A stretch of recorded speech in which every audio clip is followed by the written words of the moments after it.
to not go in rural areas and did not speak different languages. That was the day I started taking high blood pressure medicine. That's simply not true.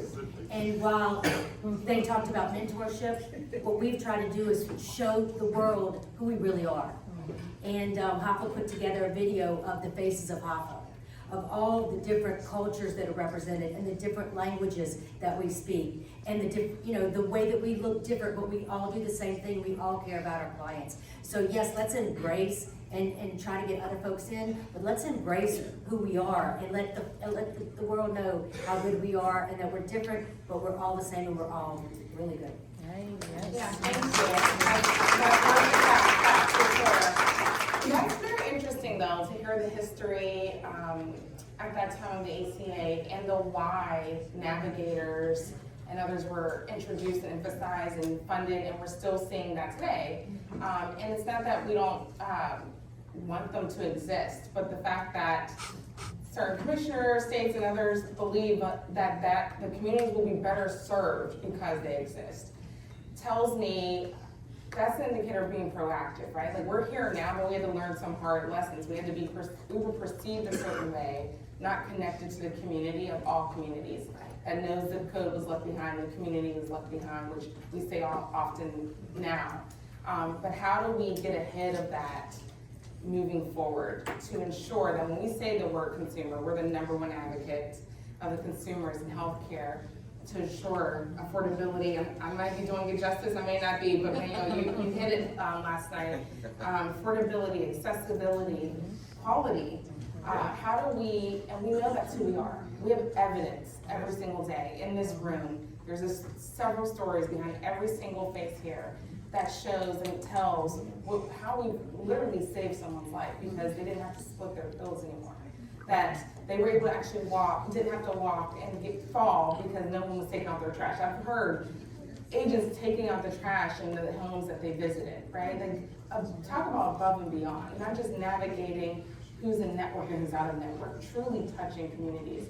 We know those stories are real, we know they're not new, but we also have this responsibility of redefining that for everyone else and not letting others define who we are. And so, sorry for the anecdotal comments that went a little bit too long for a moderator, but I just had to say that, you know.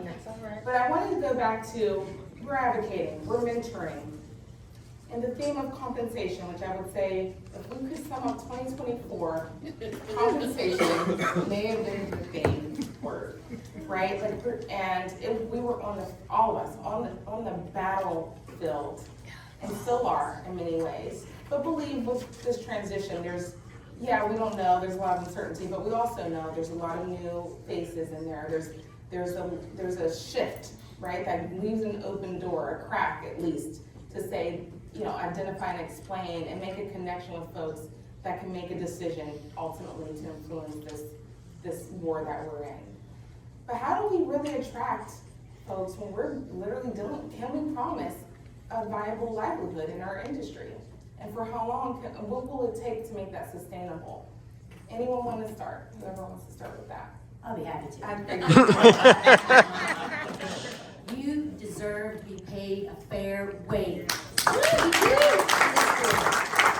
no reason why you should not be paid. There's no reason that we don't walk into a congressional office and they don't want to talk about commissions. A senior, a consumer deserves the right to choose you if they want. I mean, that's just the facts. And the fact that everybody, insurance companies are like, well, you don't really deserve to be paid. Who in the world works for free?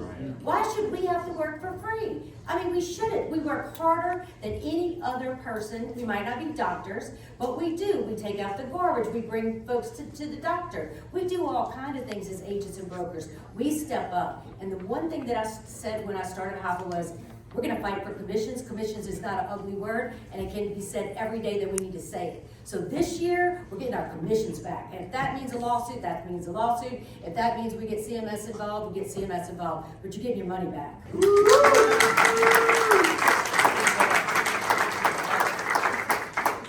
How? Absolutely. This is on the backs of CMS.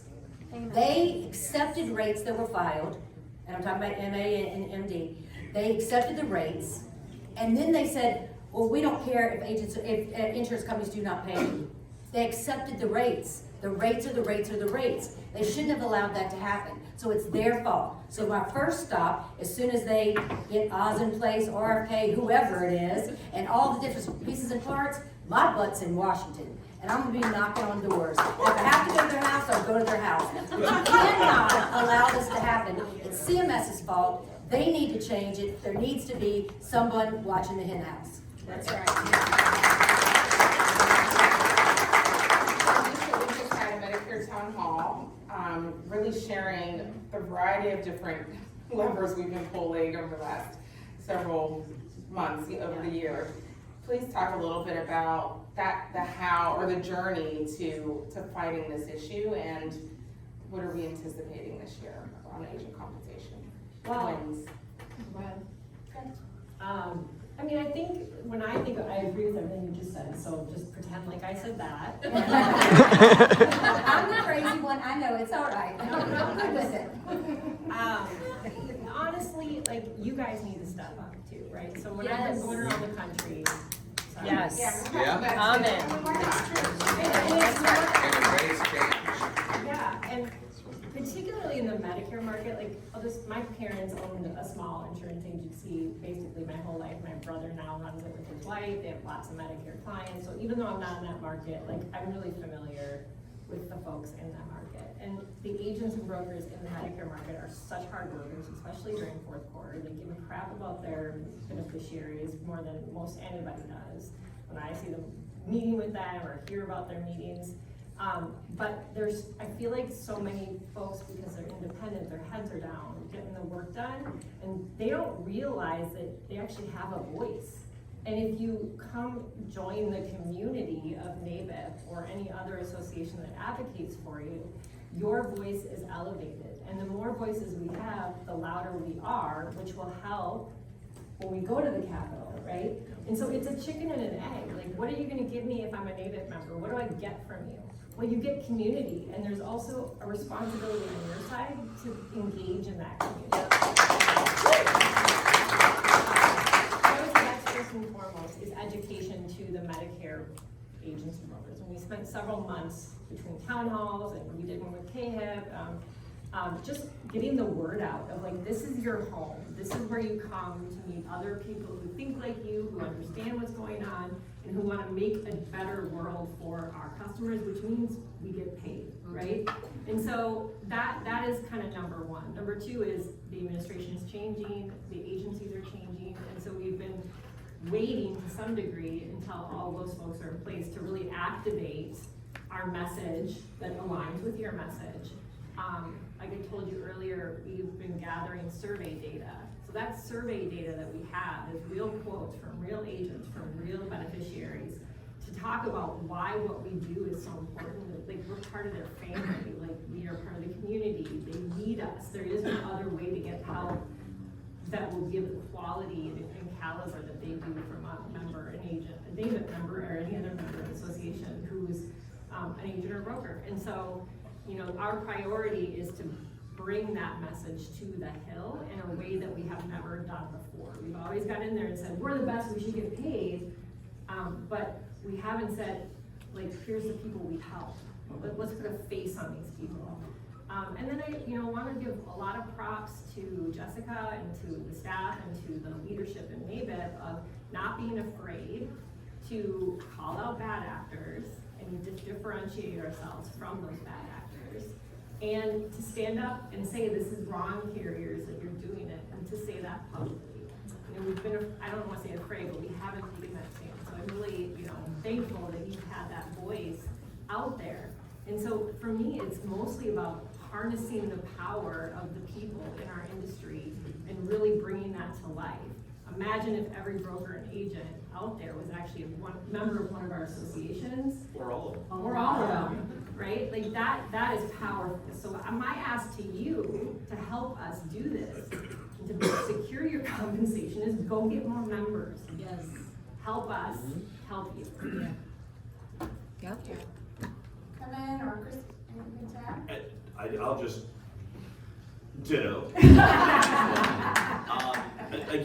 all are doing the right thing. You're here, you're involved, you're learning, you're staying up with trends, you're getting the latest knowledge to get better serve your clients. We need every agent and advisor to be coming to events like this. We do, and I would highly encourage. I'm sure all you talk to the choir here, but encourage all of your peers to not only come to events like this, but join. The more voices we have, the more impact we can have on policy. Join each of the associations that are up here. Be involved in this community. Heck, right now, NAFA's the largest association in our space. We have maybe 2% of the advisors out there are members. When you look at it, collectively, maybe 10-15% of all agents and advisors are a member of any association combined. We've got to get more involved if we're going to protect this profession, better serve our clients, better make sure 90 million American families have the right products, protection products in place they need. But we've got to get more voices involved and engaged. So I encourage you to do that. I'm going to add one thing, ditto. And when all of that gets fixed, whatever that looks like, how are we setting up for next generation career changers to come in? Because the reality is we all have bills.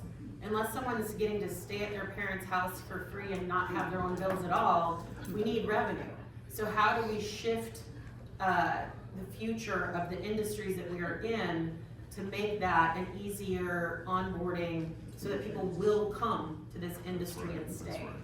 So my explanation. So practical, like you have something in mind when you say that. Well, I have 1,000 ideas. No, I'm just they're all 1,000. No. One is just truly like an apprenticeship model. I mean, if you want to be an electrician, you get your education and you get paid to learn, right? Why don't we have something where, I mean, I started with someone in my office years ago who wanted her own client book and was leaving engineering, one female in a room of 1,000 males for her, so her numbers were even slimmer than what I face. I have to tell you my NAFA story too. So I said to her, why don't I pay you to help me with my clients 16 hours a week, and then I'm gonna also provide you with prospects that come through my door that I don't have time to see. So the reason that could happen is that I had built my business enough that I had the capacity that I needed her help with the client work and also could share in what was coming through the door. And I'm happy to say she doesn't work with me anymore. That wasn't ever the goal. She was able to launch her own practice. She's getting about $250,000 in revenue on her own with just having that incubator for about 2 years working with me with no rent. Very good. And she was able to grow, and she takes care of her family now. Mm-hmm. And that was the whole goal. I mean, would I have loved for her to stay with me? Sure, but that was never the plan. That was never the arrangement. So how can we support each other to get better people and more, not that we're not great, we're all great, get more better people like us to come to the table and stay.